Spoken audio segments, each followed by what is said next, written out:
Pai do Senhor Jesus. Bem-vindos todos que já foram recepcionados aqui, visitantes e aqueles que servem a Deus conosco como membros da nossa igreja. Graças a Deus. Vamos logo à leitura que farei nessa oportunidade, começando em Números, capítulo 22. Vou ler só alguns versículos, mas depois eu quero voltar para o Novo Testamento. Números, capítulo 22. A partir do versículo 1, nós temos aqui essa história de Balaão. Vamos lá. Depois partiram os filhos de Israel e acamparam-se nas campinas de Moabe, desta banda do Jordão de Jericó. Viu, pois, Balaque, filho de Zippor, tudo que Israel fizera aos amorreus. E Moabe temeu muito diante deste povo, porque era muito, e Moabe andava angustiado por causa dos filhos de Israel. Pelo que Moabe disse aos anciãos dos midianitas: agora lamberá esta congregação tudo quanto houver ao redor de nós, como o boi lambe a erva do campo. Naquele tempo, Balaque, filho de Zippor, era o rei dos Moabitas. Este enviou mensageiros a Balaão, filho de Beor, a Petor, que está junto ao rio, na terra dos filhos do seu povo, a chamá-lo, dizendo: eis que um povo saiu do Egito, eis que cobre a face da terra, e parado está defronte de mim. Vem, pois, agora, rogo-te, amaldiçoa-me este povo, pois mais poderoso é do que eu, para ver se o poderei ferir e o lançarei fora da terra, porque eu sei que a quem tu abençoares será abençoado, e a quem tu amaldiçoares será amaldiçoado. Então foram-se os anciãos dos Moabitas e os anciãos dos Midianitas com o preço dos encantamentos nas mãos, e chegaram a Balaão e lhe disseram as palavras de Balaque. E ele lhes disse: passai aqui esta noite, e vos trarei a resposta, como o Senhor me falar. Então os príncipes dos Moabitas ficaram com Balaão. E veio Deus a Balaão e disse: quem são esses homens que estão contigo? E Balaão disse a Deus: Balaque, filho de Zippor, rei dos Moabitas, nos enviou, dizendo: eis que o povo que saiu do Egito cobriu a face da terra. Vem agora, amaldiçoa-o, porventura poderei pelejar contra ele e o lançarei fora. Então disse Deus a Balaão: não irás com eles, nem amaldiçoarás a este povo, porquanto bendito é. Então Balaão levantou-se pela manhã e disse aos príncipes de Balaque: ide à vossa terra, porque o Senhor recusou deixar-me ir convosco.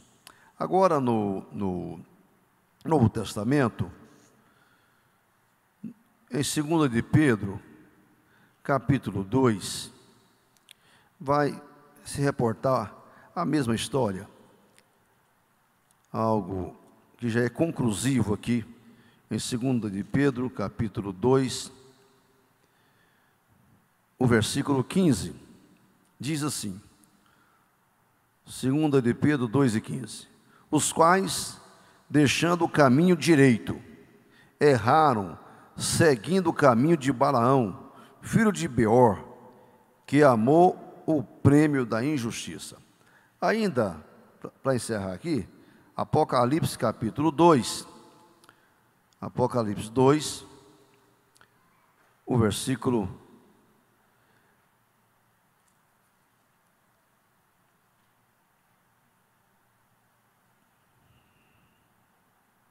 14. Mais umas poucas coisas tenho contra ti, porque tens lá os que seguem a doutrina de Balaão, o qual ensinava Balaque a lançar tropeços diante dos filhos de Israel, para que comessem do sacrifício da idolatria e se prostituíssem. Irmãos, podem assentar. Deus abençoe.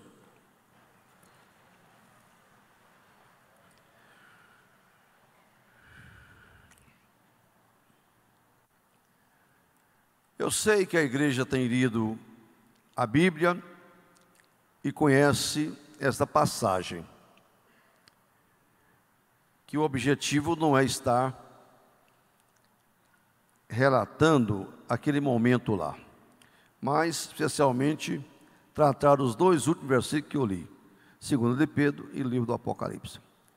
Mas de qualquer maneira, para entendermos um pouco, vamos a esse contexto. Já está claro na leitura aqui, que Israel, quando se aproximava da terra prometida, já era uma grande multidão mesmo. Tinha se reproduzido, apesar daquela geração que saiu do Egito, quase todos morreram no deserto, mas eram 1 milhão, 2 milhões, 3 milhões de pessoas, que pelo número já metia medo, né? Uma multidão, para assustar qualquer nação. Tinha já um histórico, um testemunho de grandes vitórias que eles tinham alcançado, desbaratado alguns reis lá mas no passado. O temor estava chegando naquela região em relação a esse povo. Na frente deles chegava a fama, chegava a história, os fatos, de maneira que o coração daqueles reis, aqui no caso dos moabitas, midianitas, estavam derretidos de medo do povo de Deus. E eles não tinham estratégia para enfrentar. Então, aqui nós temos o texto, este rei pagão, rei de Moabe, fez uma aliança com os medianitas, fizeram uma aliança, se consultaram entre si e disseram: precisamos contratar alguém que tenha poder maior do que eles, para poder amaldiçoá-los, enfraquecê-los, para que mesmo que surja uma guerra, possamos enfrentar de igual para igual. Mas eles precisam ser minados na força deles, na energia que eles possuem. Tem que desconstruí-los de alguma forma. Então, esse tal de Balaão, pelo texto aqui, você entende que era um profeta famoso. Em lugar nenhum na Bíblia diz que ele era um falso profeta. Balaão era um vidente, era um profeta conhecido. A fama dele era grande, porque ele não era daquela região. Mandaram chamar ele lá, negócio de Rio Tigre, Arã, Padã Arã, lá na Mesopotâmia, era longe. Foi buscar um camarada distante. Fama dele, porque eles disseram: não, o que ele amaldiçoa, está amaldiçoado mesmo. O que ele abençoa, está abençoado. Então vamos chamá-lo para ele amaldiçoar, né? Esse povo aí que a gente não conhece, não sabe que história é essa. O povo que saiu do Egito, esse povo que saiu do Egito. E aí a história. Os encarregados da missão foram, encontraram o homem, deram o recado, né? Estamos aqui em nome do rei. E nós trouxemos nas mãos aqui, né, o prêmio, o pagamento dos encantamentos que você vai fazer. Viemos aqui para que você vá e, assim disse Balaque, amaldiçoa aquele povo. É para isto. E o prêmio é grande, a recompensa é grande. Olha, ele era contratado certamente para essas missões, né? Ele disse o que todo mundo diz no começo. Tem um certo temor, não sei quem é esse povo, que história é esta.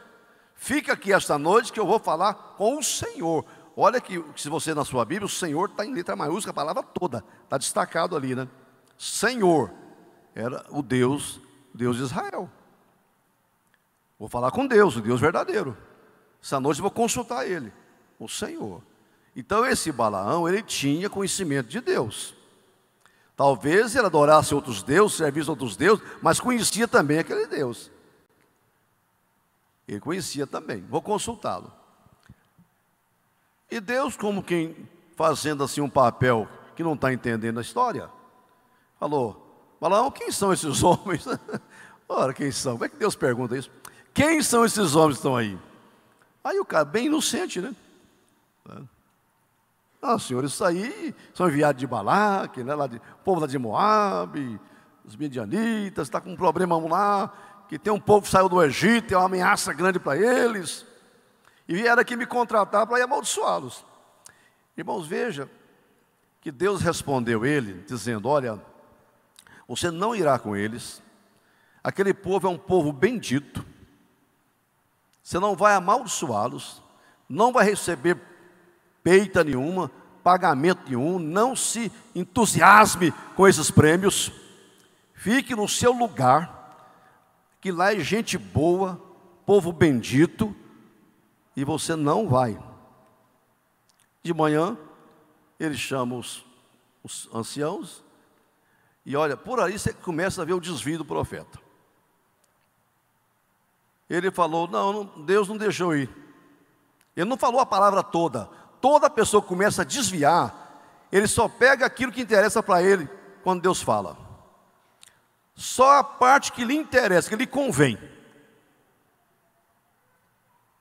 Ele extrai de uma mensagem, de uma profecia, de uma revelação, só aquilo que é conveniente para ele. Ele tinha que ter falado tudo. Olha, gente, aquele povo lá é um bendito, Deus ama ele, Deus falou que é bendito, que gosta deles, que não é para amaldiçoar, não. Não, Deus não permitiu eu ir. Aí já estava nas entrelinhas, irmão, que o coração dele já estava meio que contaminado. Eles foram embora, mas o rei não... vamos aumentar o prêmio, vamos mandar mais dinheiro para ele, vamos comprar o serviço desse profeta. E quanta gente aí, quando aumenta o prêmio, ele balança mesmo, né? Quando a oferta é muita, grande, ele vai mudando as convicções dele, abandonando as suas convicções, suas certezas, pelo que eu estou vendo. Vou mudar de ministério, porque a proposta lá é melhor, para me consagrar, para me dar não sei o quê, para me ter um título, porque o negócio tudo gira em torno de dinheiro e honraria. A promessa foi essa: é muito dinheiro e muita honraria. Diz que honraria e caldo de galinha não faz mal para ninguém, mas tem uns que faz. Quando ela vem naturalmente, como uma recompensa, mas quando você está trabalhando por isso, buscando isso a qualquer preço, como uma compensação última, né?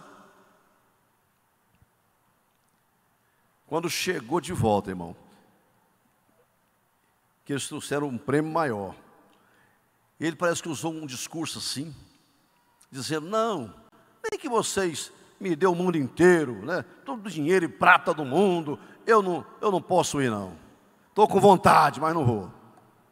Meu coração está pedindo, mas nem que me dê tudo isso aí. Não é que eu vou fazer. Mas, irmãos, olha o que ele fez. Nem que me dê essa prata e o ouro do mundo inteiro, eu não vou. Mas fica essa noite aqui, que eu vou falar com Deus. Ah, que convicção é essa?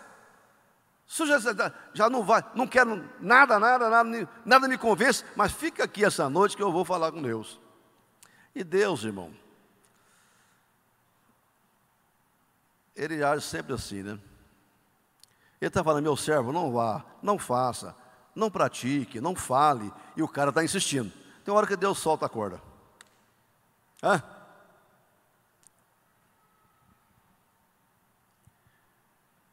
Todas as vezes que uma pessoa desvia do caminho direito para o caminho de Balaão, primeiro que desvia não é o pé dele. Eu estou aqui, ó, caminho, né? Desviou do caminho direito, do caminho errado. Primeiro que desvia não é o pé. Primeiro que desvia é o coração. Depois começa a andar errado. Pega um caminho errado. Mas primeiro é o coração. Ele já estava completamente seduzido por aqueles encantamentos, aquelas propostas. Deus falou: tá bem, vai com eles, pode ir, mas você só vai falar o que eu colocar na sua boca. tudo o que eu mandar você falar, você fala. Quer dizer, você vai lá, você não vai ganhar dinheiro, é para nada, porque eu vou dominar a sua boca. Quando você abrir a boca e falar uma coisa, sai outra. Fica sabendo que você não vai ter força para falar nada que você quer falar, porque só vai falar aquilo que eu pôr na sua boca. Não é que, me obedeça, igual Jeremias. Deus falou com Jeremias, né? Não diga você é uma criança, não é? Porque o que eu mandar falar, você vai falar. O que eu mandar, deixa que eu vou ditando para você. Um profeta é diferente. Mas aqui Deus já estava antecipando, dizendo: você não vai conseguir falar nenhuma palavra de maldição.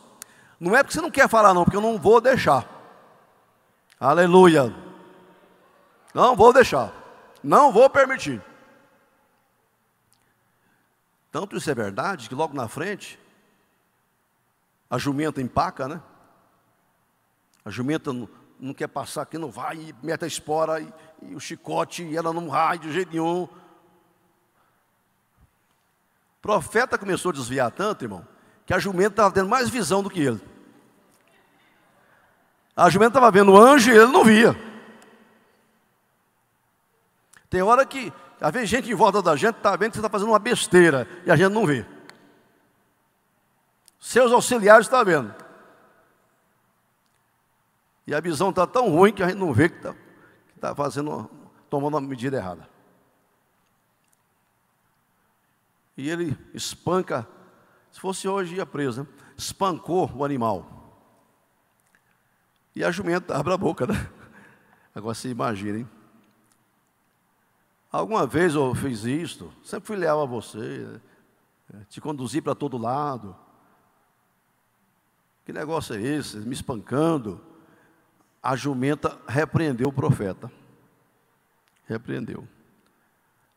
Até que ele viu o anjo, né? Que cercava a jumenta. Diz que Deus irou-se contra ele. Como é que Deus fala? Vai com eles, vai, pode ir. Mas lá Deus cerca e fica irado. Porque não era para ir, ué. Mesmo que Deus fala, vá. Não, o senhor já falou que não é para ir, então eu não vou, ué. Eu não vou nem insistir com isso mais. É uma vez só que Deus fala, irmão. Não é não, sim é sim. Moisés ficou naquela história: eu quero entrar na terra. Deus falou: não me fale mais nesse negócio. Para Moisés, hein? Não me fale mais, assunto esgotado, Moisés. Você não vai entrar, vai morrer aqui mesmo. Mas fica insistindo. Aí uma hora Deus, mas Deus fica irado, porque não era para ir, ué. Fique com a primeira palavra de Deus. Eu fui ali, consultei um profeta, não gostei da profecia não. Vou consultar um outro vaso, e vai lá no outro vaso. E aí, não, também não é tudo que eu queria ouvir não. E vai no outro. Até que encontra um que fala tudo que quer ouvir. Só que Deus fica irado.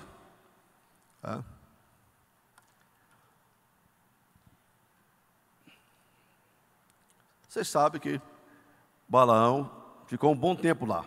Mudou de posição várias vezes. Não, dessa montanha aqui não dá para amaldiçoar não, mas dali dá. Mata 7 novilhos, faz 7 altares, e não sei o quê. E daqui a pouco vem a inspiração. Uma palavra vai ser de maldição. Mas eu quero levar o prêmio, quero ser honrado. Ele não falava, mas é tudo que ele estava buscando. E Deus cercava ele. Deus cercava ele. Com um tempão lá. 3 vezes ele abriu a boca para amaldiçoar e abençoou. Ele abençoou. 3 vezes. Aí o Balaque aborreceu com aquilo, mandou ele embora, né? Estou te pagando, você está aí abençoando esse povo. Então fala o seguinte: não amaldiçoa muito e nem abençoa muito. Já estava concordando com a metade do assunto lá. Deus confundiu aqueles camaradas lá, irmão. O texto não narra.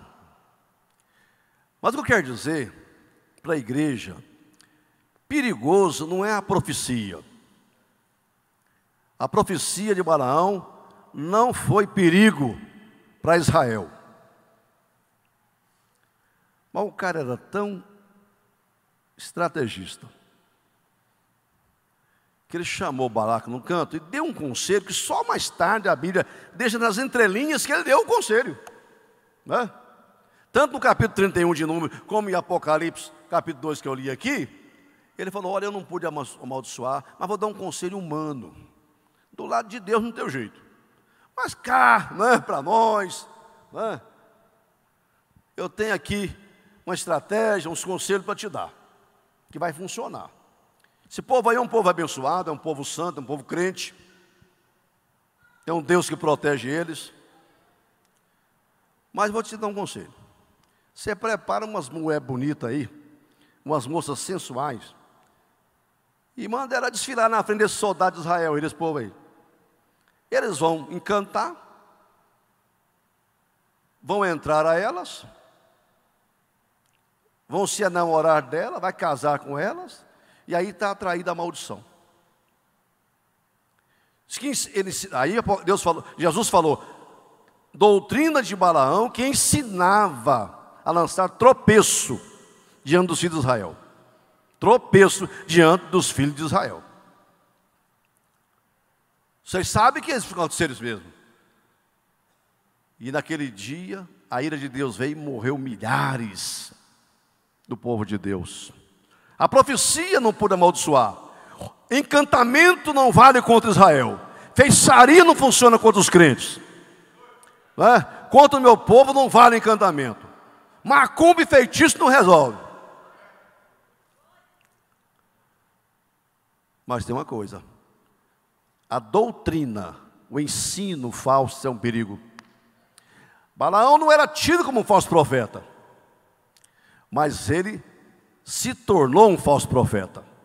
A igreja não é uma falsa profeta, pregadores não são falsos profetas, mas o perigo existe. De nós sermos seduzidos por algum encantamento aí, alguma situação, e deixou o caminho direito. Entraram pelo caminho de Balaão. O caminho de Balaão não era aquele. Ele era um profeta. Mas ele tomou outro rumo. Levado por quê? Pelo amor ao dinheiro e por desejo de ser honrado, reconhecido, ficar famoso, ter ouro, ter prata, posição, glória neste mundo.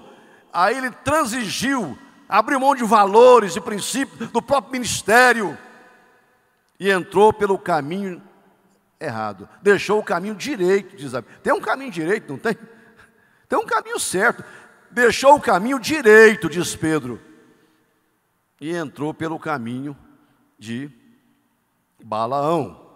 Muita gente hoje está acontecendo exatamente isto, né?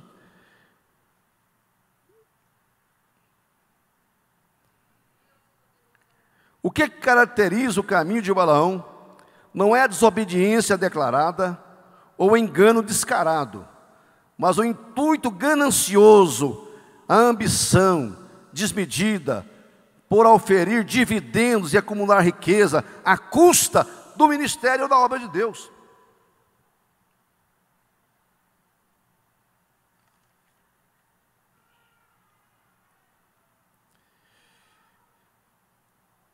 Caminho de Balaão é o caminho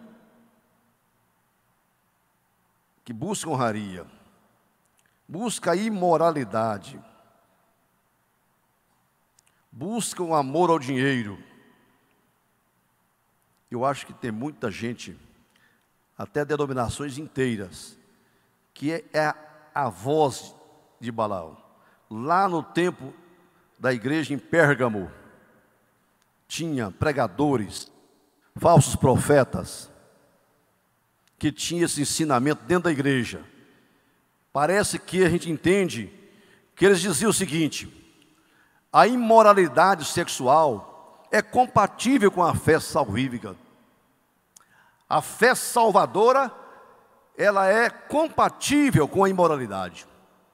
Você pode praticar todo tipo de desvios dessa área: prostituição, adultério, fornicação, e você está salvo do mesmo jeito. Era a pregação lá.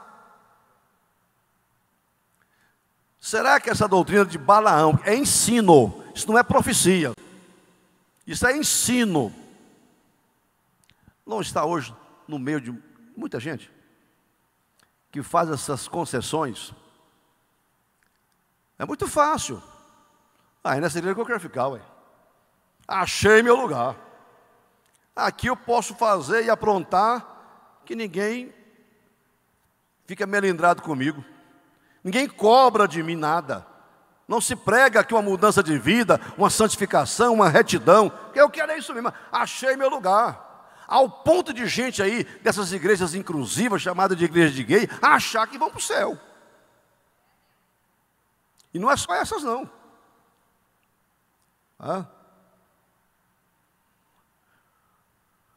Tinha uma igreja aí, não é igreja, mas que tinha um trabalho lá das meninas, das femininas, das garotas.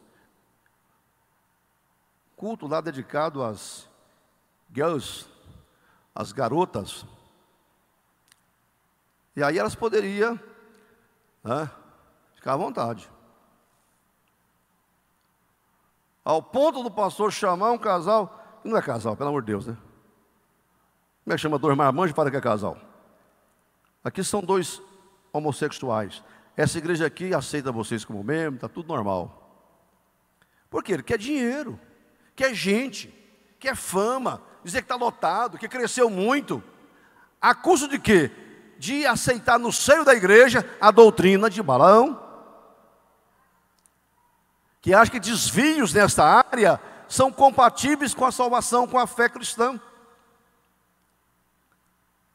Eu estou falando aqui para a igreja, e aqui não tem tanta gente, talvez não nem ouvir isto, mas a internet está passando. Amanhã publica na Rádio Paz, vai para todo lado. Então está valendo. Está valendo.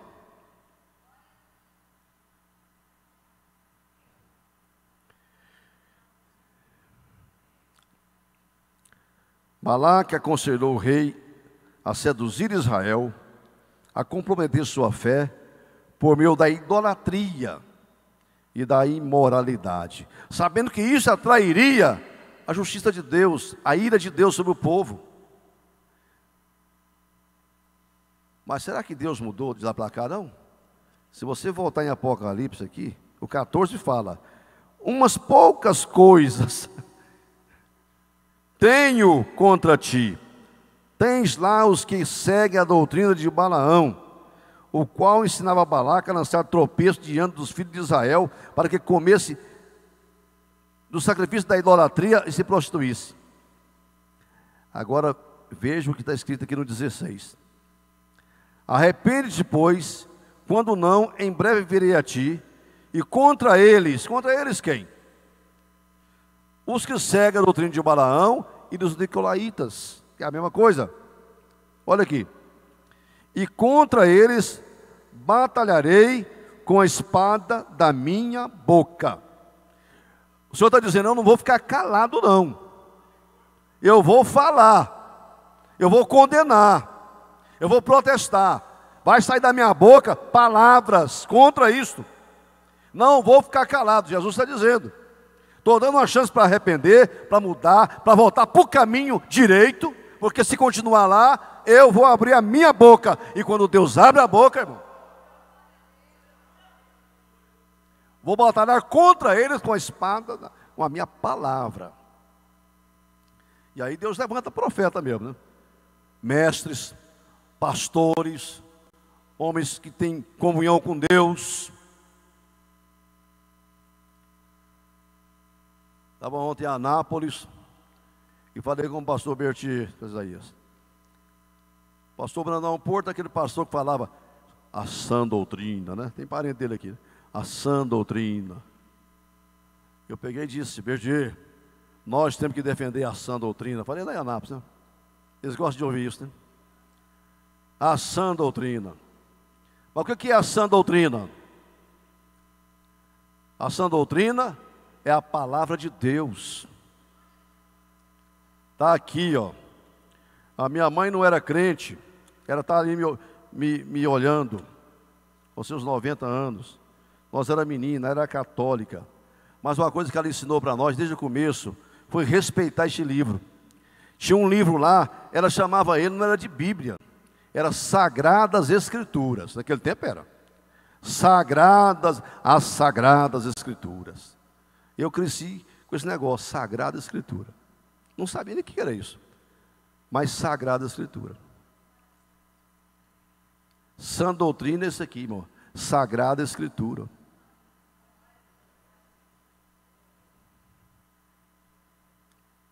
É este livro aqui que nós temos que viver, proclamar, ensinar, pregar. E tem uma coisa, não é fazer como Balaão, pegar o que é conveniente para nós, não. Deus falou a palavra toda, eu tenho que ficar com toda ela. Não é ficar com aquilo que me convém.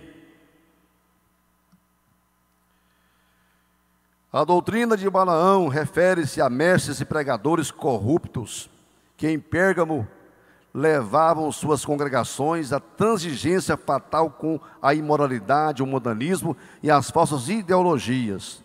Tudo por amor à promoção pessoal ou vantagem financeira.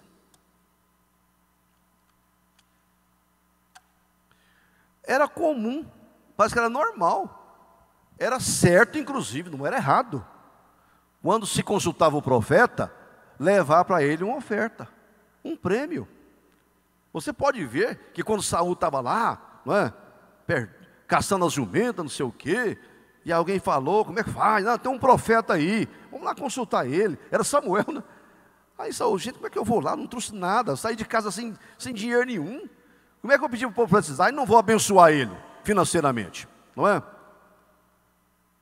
Eu estou desprovido aqui agora. Como é que eu vou falar com o profeta lá com a cara e com a coragem? Não tem um prêmio para dar para o profeta, uma ajuda. Era normal isso, não estava errado o profeta receber o que é normal. Ainda bem que os auxiliares falaram, não, eu tenho um dinheirinho aqui, né? Vocês lembram da mensagem do pastor Samuel Ferreira aqui um dia?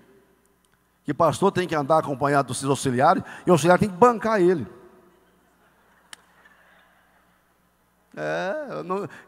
Isso me convém, né? Essa mensagem eu não esqueci de jeito nenhum. Aí uns camaradas que andam comigo começou a pagar as coisas para mim, né? Não, deixa que eu pago. Falei, valeu, Samuel. Porque Saul estava sem dinheiro, mas aqueles meninos auxiliares dele falaram, não, nós temos aqui uns trocados, vamos lá falar com o profeta. Vamos levar uma oferta para ele.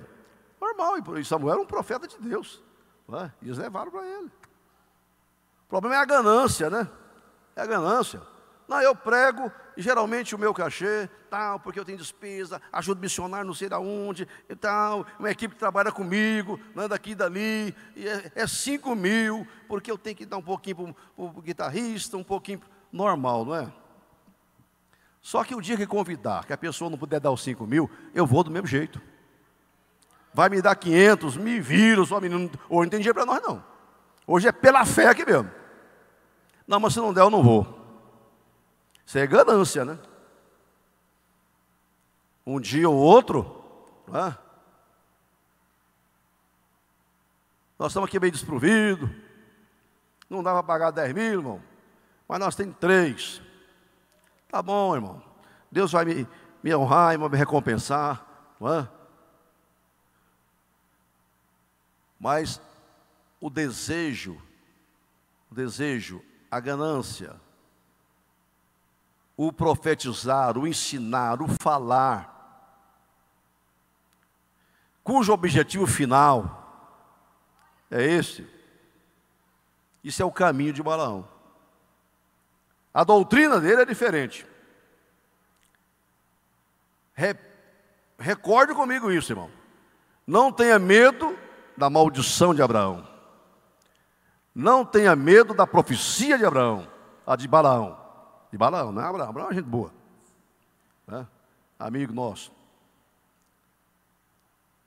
Não tenha medo da profecia de Balaão, dos encantamentos, do que ele vem trazer. Mas fique vigilante, irmão. Fique vigilante, para não entrar pelo caminho dele, postura dele, atitude dele, motivação dele, e também não vá na onda da doutrina dele. Não permita isso, porque o problema não é, eu não estou ensinando isso, pastor. Ninguém ensina isto, mas Jesus está falando, você tolera. Você tolera.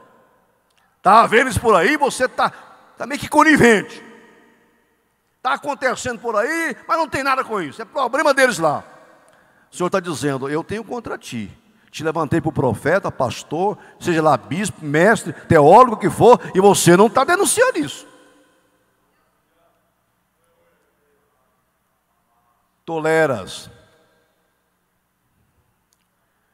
Não vai brigar com seu marido, não vai brigar com a sua mulher, não vai brigar com a sua filha, não vai brigar com seu filho, não vai brigar com seu vizinho, mas você vai dizer: você está errado. Você está em pecado.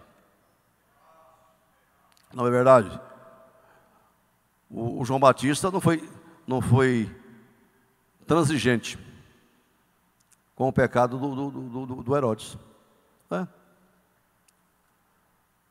Fizeram aqui com amizade, não sei o quê, uma aproximação, mas não tinha listo não, hein? Amizade, ministério à parte. Não tinha listo possuir a mulher do teu irmão.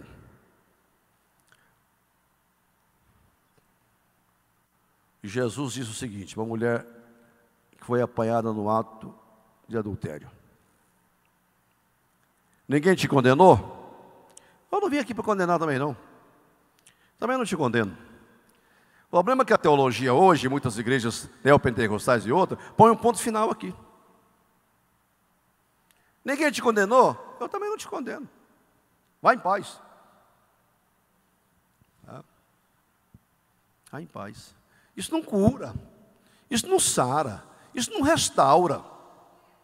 Isso não muda a pessoa. Mas o que Jesus fez foi isto. Ninguém te condenou? Eu também não te condeno. Agora vai e não peques mais. Mude de vida. Esse mudar de vida é que está faltando dar essa inteira para o povo. Esse complemento aí. Igual eu ouvi uma pessoa aqui da igreja, negócio de vinho, não sei o que por aí, que falou: onde abundou o pecado, superabundou a graça. Então, quanto mais pecar, melhor. Eu da minha família, o meu irmão mais bandido é o mais abençoado. Não, mas está errado isso. É certo que está na Bíblia, né? Onde abundou o pecado, superabundou a graça. É verdade. Então a Bíblia diz: nós que fomos libertos, como viveremos ainda no pecado? Isso é para quem está perdido. Quanto mais pecado, mais graça tem que ter para ser resgatado. Mais graça, mais amor de Deus. Por isso que fala: quem muito foi perdoado, muito ama. Tem que é mais crente que os outros aqui, porque ele sabe de onde Jesus tirou ele. Eu amo Jesus, eu devo tudo para ele. A gente que era muito religioso, acho que já era quase crente, antes de ser crente, não deve muito para Jesus não ama muito não. Ama mais ou menos. Então, onde tinha muito pecado, a graça superabundou aquele pecado grande. Mas agora nós que diremos isso? Nós que já fomos resgatados, como viveremos ainda no pecado? Prevalecendo desse discurso. Não é assim que a palavra ensina, irmão. Vamos pregar a Bíblia, vamos pregar ela toda, né? Vamos pregar ela toda. Estou falando o que eu ouvi, não é o que eu ouvi falar, não. Graça, graça, graça. É lógico, é graça mesmo. Nós pregamos aqui a graça de Deus também. Ninguém é salvo aqui por mérito, por obra, porque é santo, porque jejuma, porque ora, porque é isto ou aquilo, não. Salvo é pela graça de Deus mesmo. Agora, a Bíblia diz lá: a graça manifestou trazendo salvação. Mas não põe ponto final também. Quem lê a Bíblia sabe que continua um pouquinho para frente. A graça se manifestou trazendo salvação. Maravilha. Ensinando-nos que, renunciando à impiedade e às concupiscências carnais, vivamos no presente século justa, sóbria e piamente. Há uma cobrança, há um complemento aí. Quando chega a salvação, ela chega promovendo mudanças, cobrando de nós uma postura diferente, exigindo e até nos dando graça para viver assim, não é? Porque é pela graça que eu santifico a minha vida, é pela graça que eu renuncio às paixões carnais, não é? O presente século é a graça de Deus que me dá força de triunfar sobre essas coisas. Mas a graça não é só salvadora, é graça também santificadora, libertadora, transformadora. Eu hoje perguntei a Jesus: o que o senhor quer com isso? Eu vou falar para a igreja, falar para o obreiro, né? Chamar essa pastorama aí, falar com esse negócio aqui de caminho de Balaão e ensina corretamente. Falar para membro isso, irmão. Ah, Deus sabe o que está falando. Fique em pé comigo, já deu 9 horas. Aleluia. Glória a Deus. Glória a Jesus. Guarde essa palavra, irmão. Toda pessoa que começa, que envereda por algum caminho errado, a primeira parte dele a desviar-se não é o pé, é o coração. Jesus falou com Judas: por que encheu Satanás o teu coração?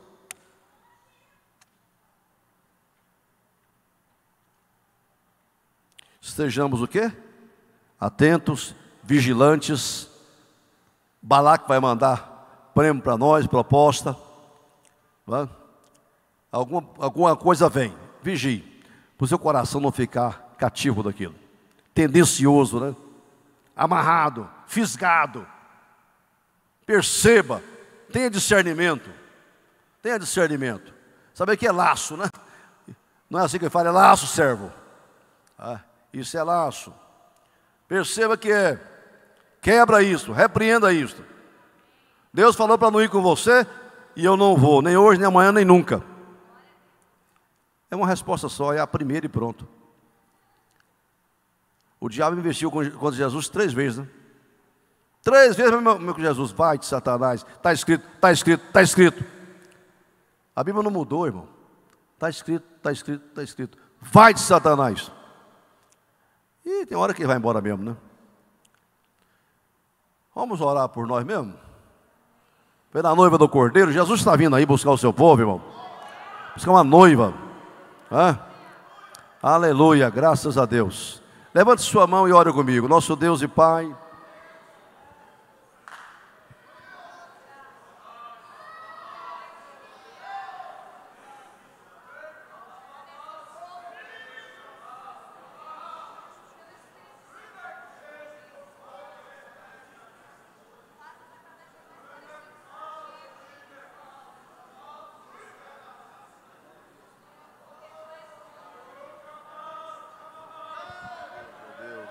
aleluia, aleluia. Não tem nada perdido. Jesus está dizendo: arrependa, só arrepender. Está tudo ainda no caminho certo. A oportunidade é para mim e para você hoje. É para a igreja do Senhor na terra. Louvado seja o nome de Jesus. Graças a Deus. Vamos